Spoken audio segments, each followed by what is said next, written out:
Hello everyone, I hope मेरी आवाज़ आप तक प्रॉपर तरीके से पहुंच रही होगी। आज हम एचपी पुलिस कांस्टेबल का मॉक टेस्ट नंबर 5 करेंगे।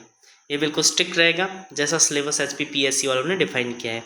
बहुत सरल लेवल का भी हो सकता है, मीडियोकर लेवल का भी और हार्ड लेवल के क्वेश्चंस भी होंगे इसमें, है ना। मतलब मैंने एक बैलेंस पेपर बनाया है इसमें। अब देखो ज़रा, स्ट्रेटजी वही, ये आपके 4 क्वेश्चन है, सॉल्व करो। 8, 12, 16, 20 क्वेश्चन है इसमें भी। पॉज कर लिया होगा, सॉल्व कर लिया होगा। चलो अब सॉल्यूशन देखो। पहला क्वेश्चन क्या लिखा है। एक वस्तु रुपये 800 में खरीदी गई और उसे 920 रुपये में बेचा गया, लाभ प्रतिशत क्या होगा। देखो, खरीदने को बोलते हैं क्रय मूल्य यानी सीपी, कॉस्ट प्राइस कितना दिया हमारे पास 800 रुपये, और बेचने को क्या बोलते हैं सेलिंग प्राइस, कितना दिया हमारे पास 920 रुपये। तो हमारे पास देखो दो चीज़ होती है, एक होती है लाभ और एक चीज़ होती है हमारे पास हानि। आपको यही बता देता हूँ। देखो, लाभ कब होता है, जब हमारे पास सीपी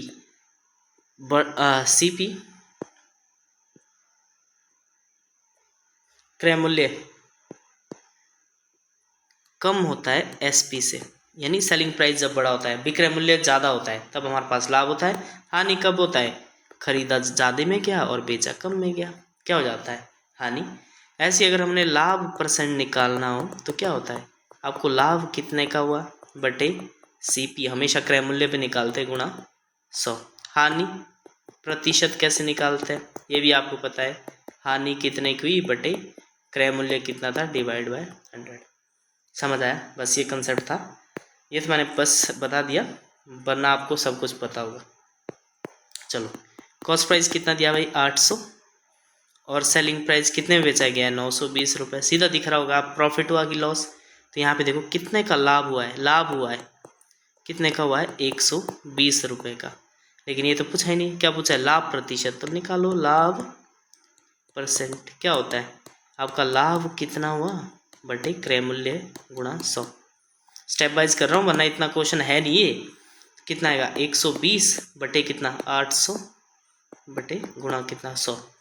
देखो 2 0 से 2 0 कैंसिल आउट, कितना बचा 120 बटे 8, कितना होता है 8 एकम 8, 8 पंजे 40, यानी 15 × 120 ही बोल सकते हैं 15%। ठीक है, ये करवाया मैंने आपको स्टेप बाय स्टेप। अब देखो आपने कैसे करना था, 800 में खरीदा 920 रुपये में बेचा, कितने का लाभ हुआ 120 रुपये, कितने पे हुआ 800 गुणा कितना 100। ये था ये एक स्टेप सॉल्यूशन। कितना आएगा 120 बटे 8, कितना 15%। पेपर में सिर्फ इतना करना है, ये समझा लिया मैंने आपको सारा। चलो नेक्स्ट क्वेश्चन है, इतना टाइम नहीं दूंगा मैं अगले क्वेश्चन में, जहाँ पे मुझे लगेगा कि हाँ इसको समझाना चाहिए उसको समझाऊंगा। 18 और 24 का महत्तम समावर्त तो क्या होता है, देखो ज़रा 18 और 24 का ऐसे कर लो, 2 से 2 9, 2 से नहीं जाता, 3 से 2 3 3 9, 3 से काटो खत्म। अब यहाँ पे देखो 18 24, ठीक है, इस मेथड से कर सकते हो आप। 12, 2 से कितना 6, 2 से कितना 3, 3 से कटा 1। अब देखो इसमें से कॉमन क्या है, एक तो 2 है और एक 3 है। ठीक है, इसके पास देखो 2 3 है लेकिन इसके पास 2 1 ही है, तो इन दो में से सिर्फ 1 2 उठाओगे। इसके पास 3 2 है लेकिन इसके पास 3 1 ही है, तो इन जिसके पास जितना कम होगा वो उठाएंगे, वही HCF हो सकता 3 दूनी 6। एक मेथड तो ये। अब एक होता है लॉन्ग डिवीजन मेथड, क्या होता है देखो 18 को डिवाइड दो किससे 24 से, नहीं करता 18 एकम 18, कितना बचा 6, इसको यहाँ दे दो और इसको यहाँ पे लेके आओ 6 × 18, जो पूरा पूरा काट दे वही HCF होता है ना। तीसरा मेथड है, इन दोनों का डिफरेंस निकाल दो, कितना है 6, या तो 6 होगा या इसका कोई फैक्टर, तो 6 ही दिया आंसर। अगर सपोज दैट 6 ऑप्शन में नहीं होता तो 6 के फैक्टर कर दो, 6 के फैक्टर कितने होते हैं 1 × 6 2 × 3, या तो 6 HCF 3 HCF या 2 HCF, समझ गए, इस तरह से हम निकाल सकते हो। चलो नेक्स्ट क्वेश्चन।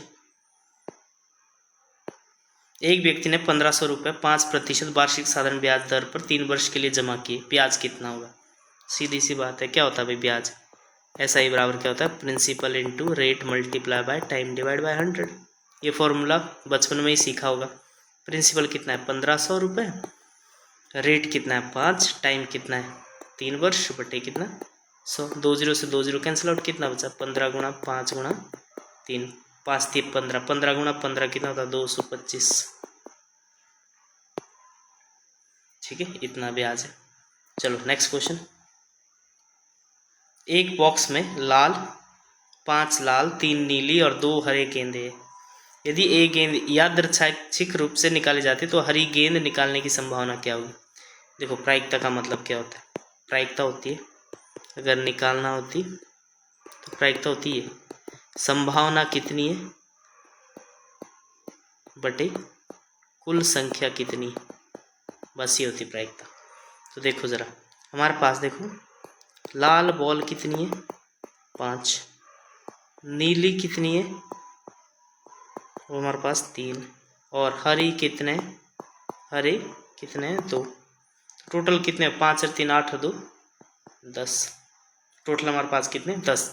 अब जो भी पूछेगा ये बताओ जरा, तो हरी गेंद निकलने की संभावना क्या होगी।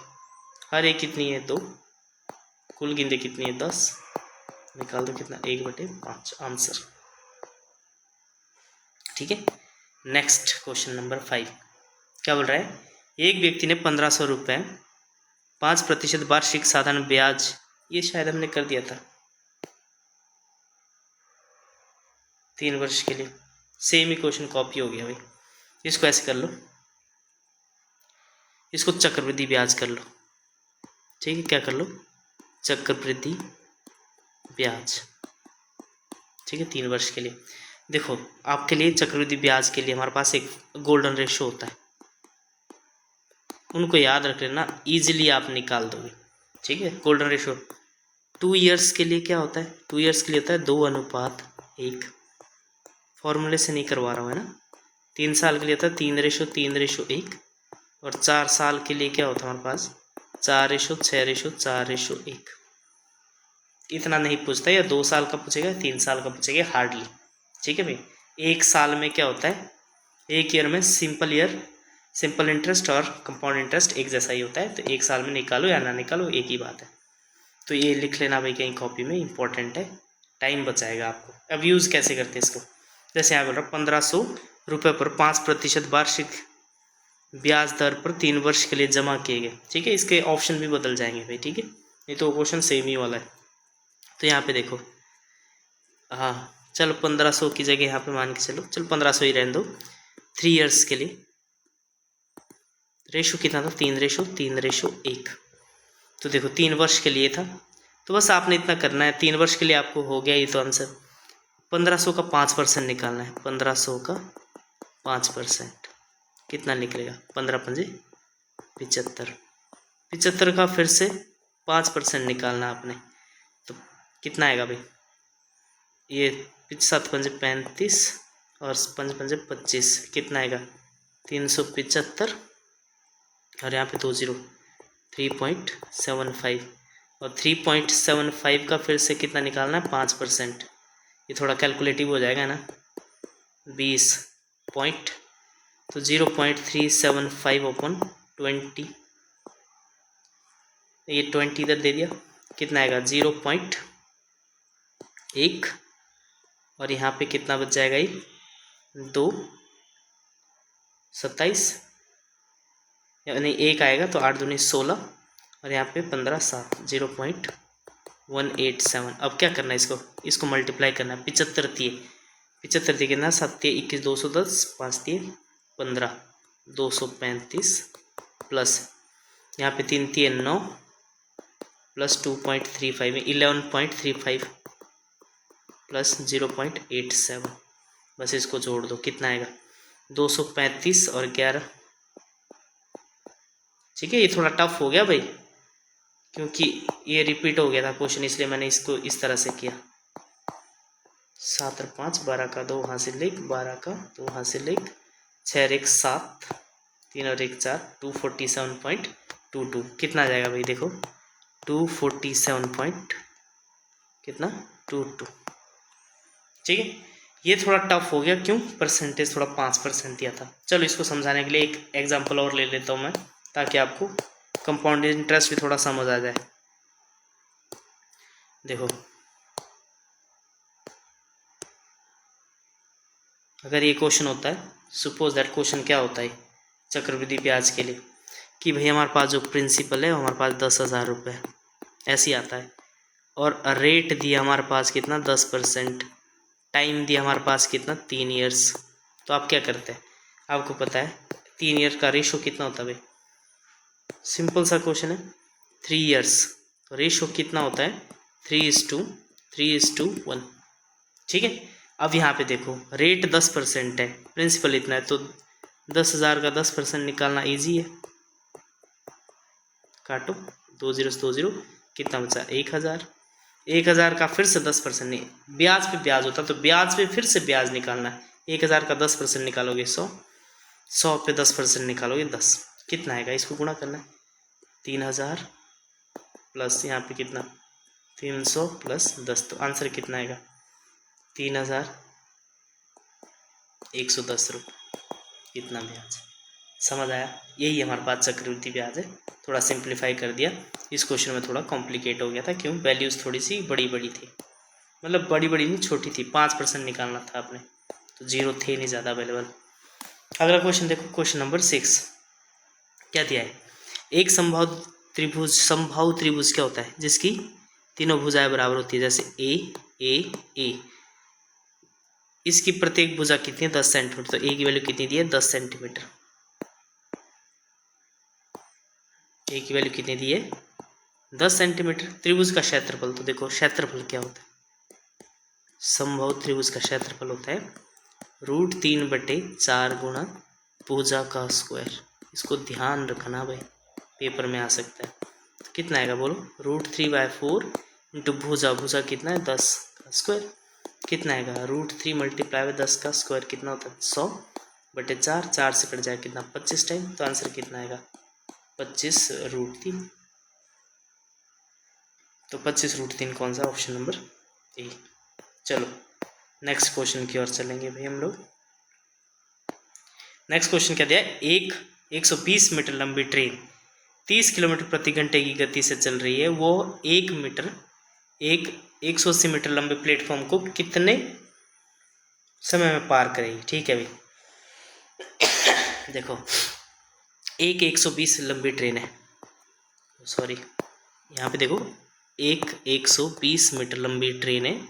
ठीक है भाई, इसकी जो चाल दी है, चाल वो दी हमारे पास कितनी 30 किलोमीटर पर आवर। ओके ठीक है, वो 120 कितने 180 मीटर लंबे प्लेटफॉर्म को, ये प्लेटफॉर्म में कितना है 180 मीटर, तो टोटल डिस्टेंस दिखा दो कितना आएगा 120 और 180 कितना है 300 मीटर। चाल भी दी है, स्पीड कितनी दी है 30 मीटर पर सेकेंड, तो ऐसा तो चलेगा नहीं भाई, स्पीड को कन्वर्ट कर लो किलोमीटर पर आवर में ना, किलोमीटर पर आवर में, तो इसको मीटर पर सेकेंड में कन्वर्ट कर दो 30 × 5/18, तो इसको ऐसे रहने दो, काटने की ज़रूरत नहीं, बाद में देख लेंगे। ये मीटर पर सेकेंड में हो गया, तो बस कितना आएगा, आपको क्या चाहिए कितने समय में पार करेगी, तो टाइम क्या होता है हमारे पास डिस्टेंस अपॉन स्पीड, तो डिस्टेंस कितना 300 मीटर डिवाइड बाय कितना 30 × 5/18।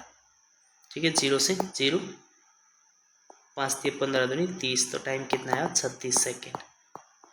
ठीक है, 36 सेकेंड कहाँ दिया है, ऑप्शन डी।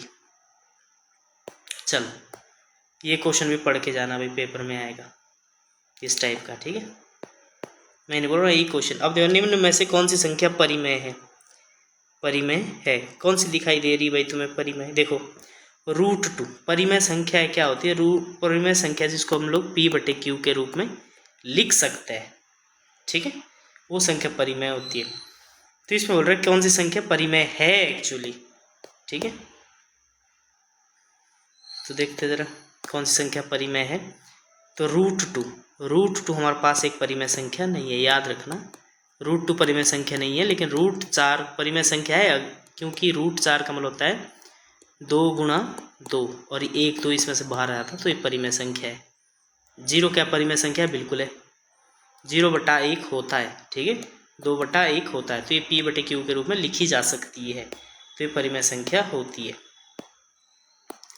अब यहाँ पे देखो ज़रा अगला क्वेश्चन क्या दिया, पाई की कोई फिक्स वैल्यू नहीं होती है, तो ये परिमेय संख्या नहीं होती है।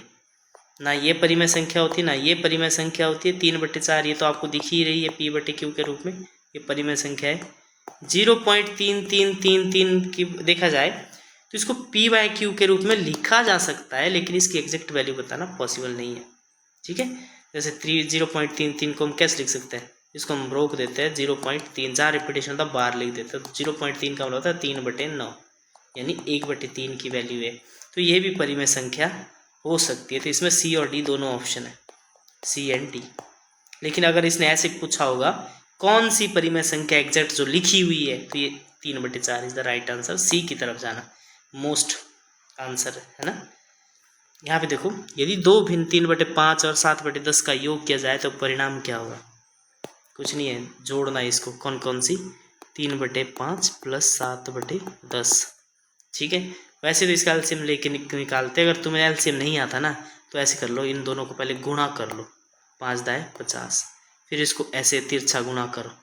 ठीक है, 10 दिए 30 प्लस 7 पंजे 35, ये उनके लिए जो इनको बिल्कुल ही नहीं आता जोड़ना। ठीक है, 30 और 35 कितना, 65/50। अब इसको काटते रहो आराम आराम से, 5 से कटता, 13 पंजे 50, 10 पंजे 50, तो 13 पंजे 65 और 10 पंजे 50। ठीक है भाई, तो 13/10 आ गया,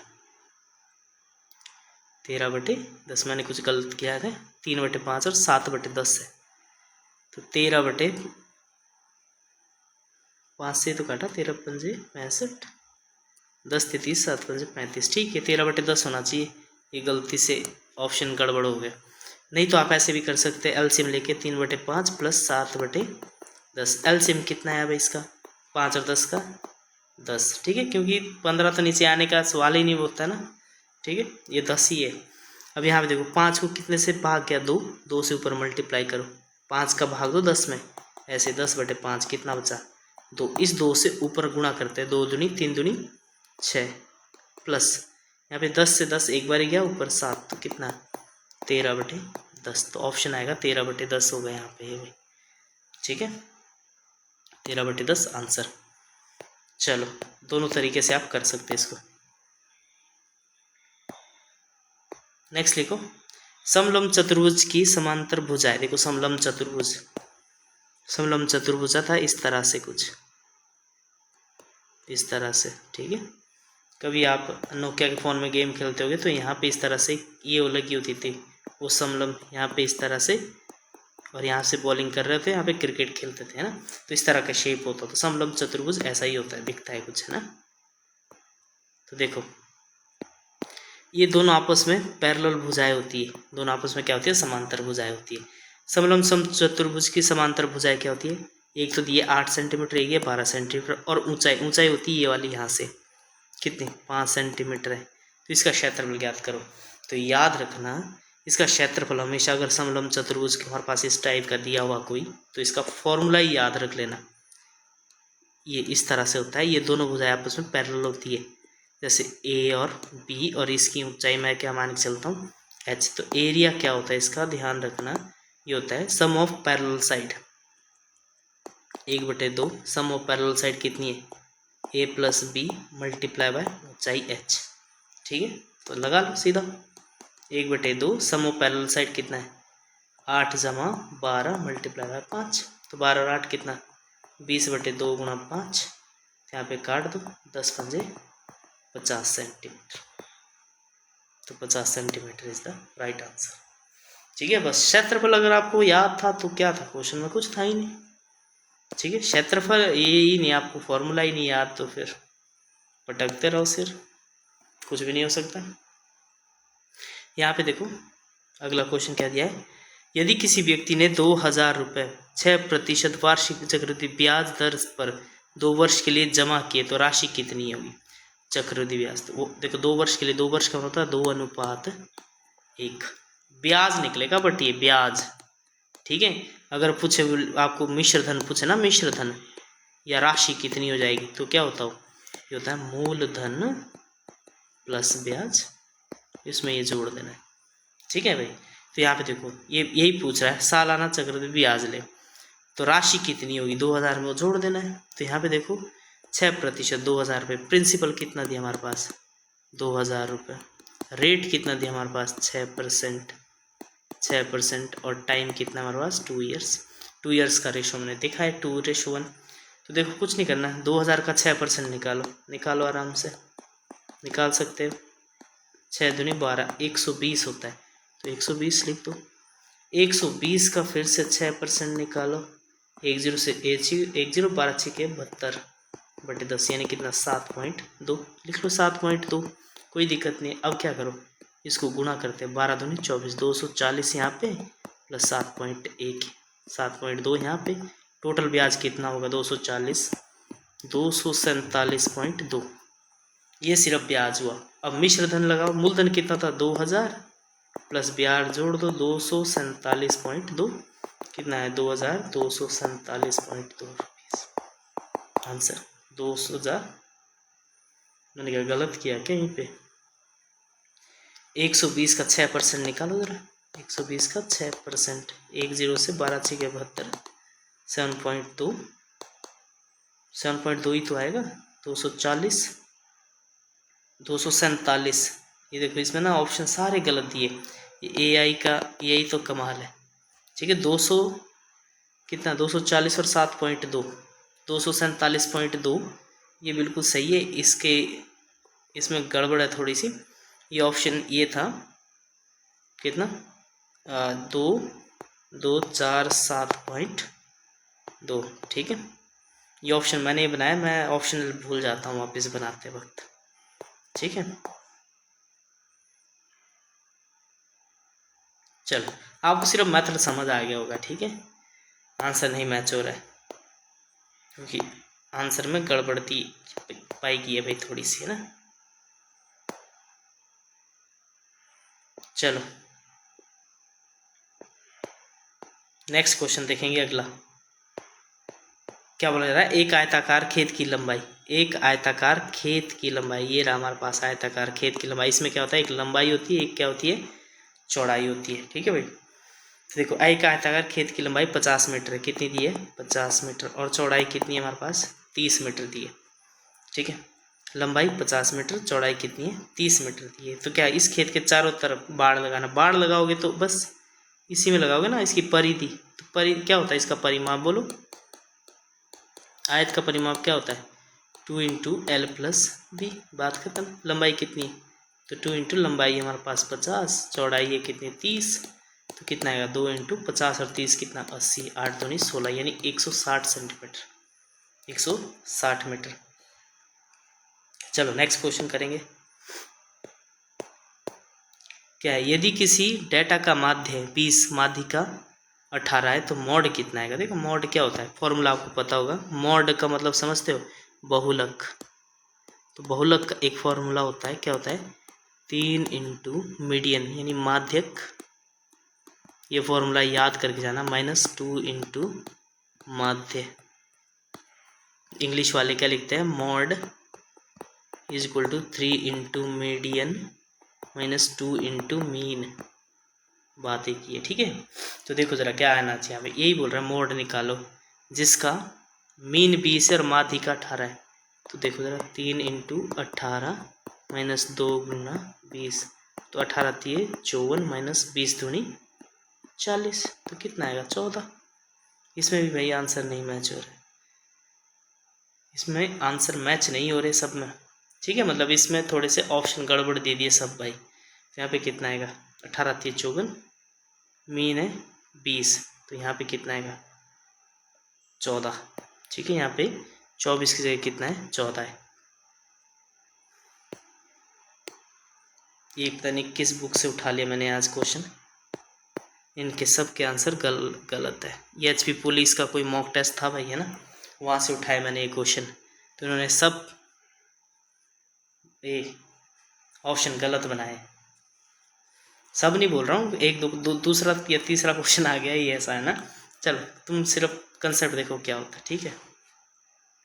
आगे देखो जरा क्या लिखा है, मैंने सही किया है ना। मीन कितना है 20, 18 18 3 54 -20 दूनी 40, 54 में, हाँ ठीक है 14 होना चाहिए इसका आंसर, ठीक है। चलो आगे देखो, यदि किसी वस्तु की कीमत 200 है और उसे 10% लाभ पर उस पर 10% लाभ होता है तो वस्तु कितने रुपए में बेची जाएगी। ओके, तो ये तो तुम्हें समझ आ गया होगा क्वेश्चन कितने रुपए में बेची जानी है भाई। ठीक है, देखो यदि किसी वस्तु की कीमत 200 है और उस पर 10% लाभ होता है तो कीमत मतलब सीपी कितना दिया है 200 और उसका 10% लाभ होना है तो इसका सीधा लाभ निकाल दो। 200 का 10% कितना आएगा 20 रुपये।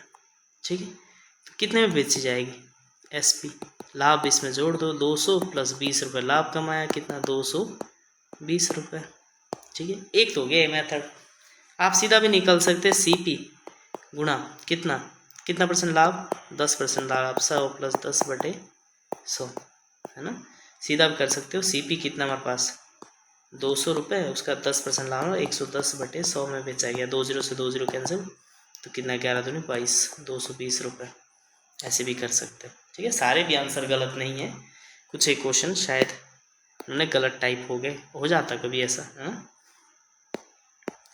क्योंकि मैं वेरीफाई भी तो नहीं करता है ना कौन सा क्वेश्चन गलत है। मुझे लगता है कि हाँ बनाया तो क्वेश्चन सही होगा। चलो यहाँ पे देखो, 3 व्यक्ति एक काम को अकेले क्रमशः 12 घंटे 15 घंटे और 20 घंटे में पूरा करते हैं। यदि वे साथ मिलकर काम करें तो काम पूरा करने में कितना समय लगेगा। अब यहाँ पे देखो, यहाँ पे आप ये फॉर्मूला नहीं लगा सकते A गुणा B/A प्लस B, क्योंकि यहाँ पे 3 लोग हैं। इसके लिए भी फॉर्मूला है पर वो फॉर्मूला बहुत लेंथी हो जाता है, उससे बेटर मैं आपको एक वही तरीका बता देता हूँ जो यूनिवर्सल है। देखो हमारे पास एक A है, एक B है, एक C है, 3 व्यक्ति है। A अगर अकेले काम करता है तो किसी काम को 12 घंटे में ख़त्म कर देता है। B अकेला काम करता है तो उसको 15 घंटे में। C अकेले काम करता है तो 20 घंटे में ख़त्म करता है। यदि वे साथ मिलकर करें तो हम टोटल वर्क तो देख लेते हैं। पहले टोटल वर्क क्या होता है, इन तीनों का एलसीएम जो कि होता है हमारे पास 60, इनकी एफिशिएंसी निकाल दो 60 है ना।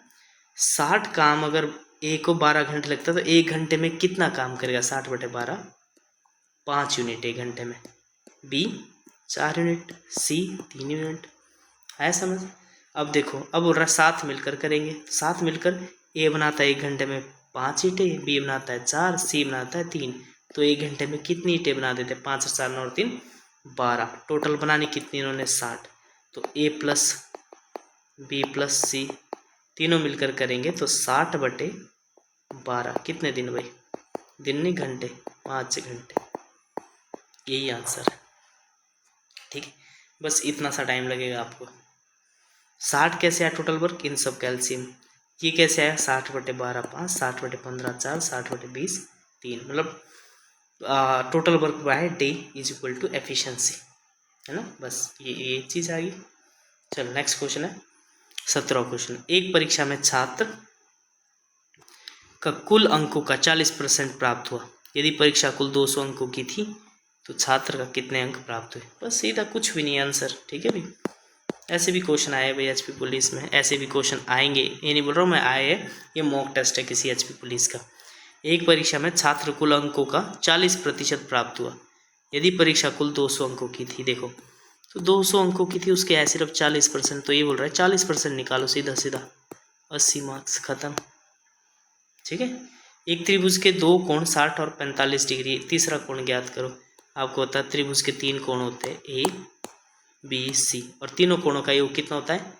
अगर ऐसे देखा जाए angle A plus angle B plus angle C कितना दिया हमारे पास 180 होता है, तीनों कोणों का योग, है ना। तो इसमें से 2 कोण दिए 60, एक दिया है 45, तो तीसरा आप निकाल सकते हैं, क्यों नहीं निकाल सकते। 60 और 45 कितना हो, जोड़ दो 5 6 4 105 प्लस कोण सी बराबर है 180, तो कोण सी बराबर कितना 180 में से 105 घटा देंगे तो कितना आएगा, कोण सी बराबर है 105 कितना 75 डिग्री, खत्म 75 डिग्री। चलो नेक्स्ट क्वेश्चन देखो। नेक्स्ट क्वेश्चन, एक बेलन की त्रिज्या 7 सेंटीमीटर और ऊंचाई 10 सेंटीमीटर है, उसका आयतन कितना होगा। देखो बेलन का क्षेत्रफल देख लो जरा, नहीं आयतन पूछा, आयतन।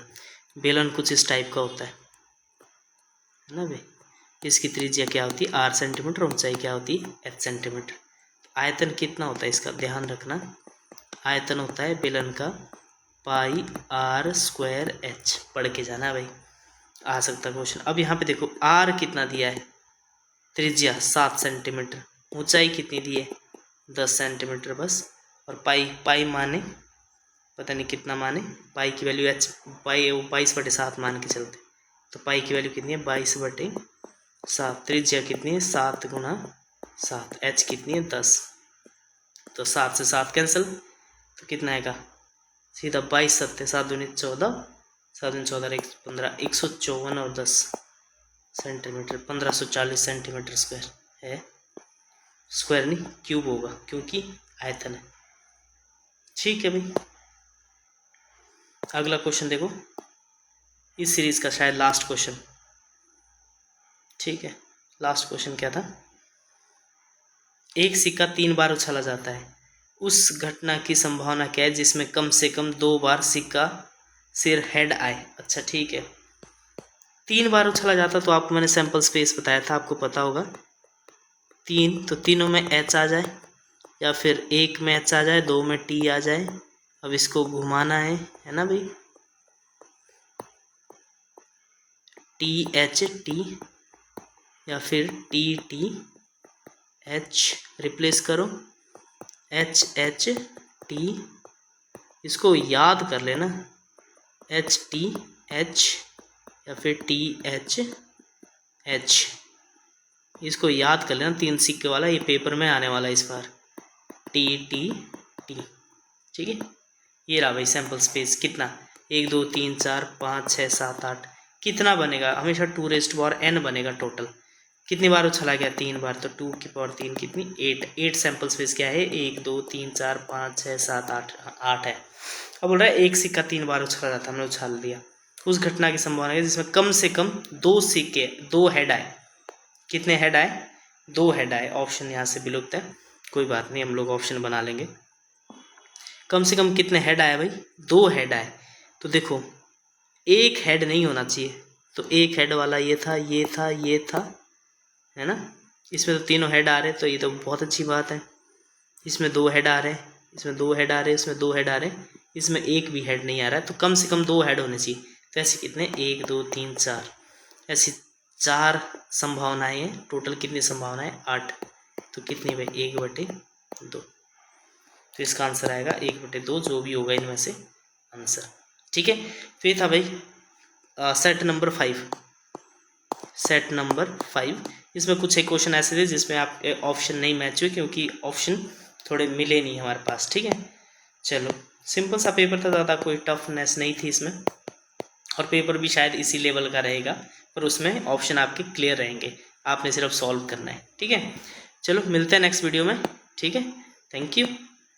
वीडियो पसंद आए तो लाइक मार देना, नहीं भी आए पसंद तो कोई दिक्कत नहीं है। ठीक है, अपना काम निकालो, मैं तो चाहता हूँ कि आप वीडियो ही ना देखो, आप खुद ही सॉल्व कर लो। अगर कभी आपका ऑप्शन मैच नहीं हो रहा है, जैसे आज बहुत सारे ऑप्शन मैच नहीं हुए, तो आप वीडियो सॉल्यूशन देख लो, वहाँ पे आपको क्वेश्चन का एटलीस्ट सॉल्यूशन मिल जाएगा, कंफ्यूज नहीं रहोगे आप, है ना।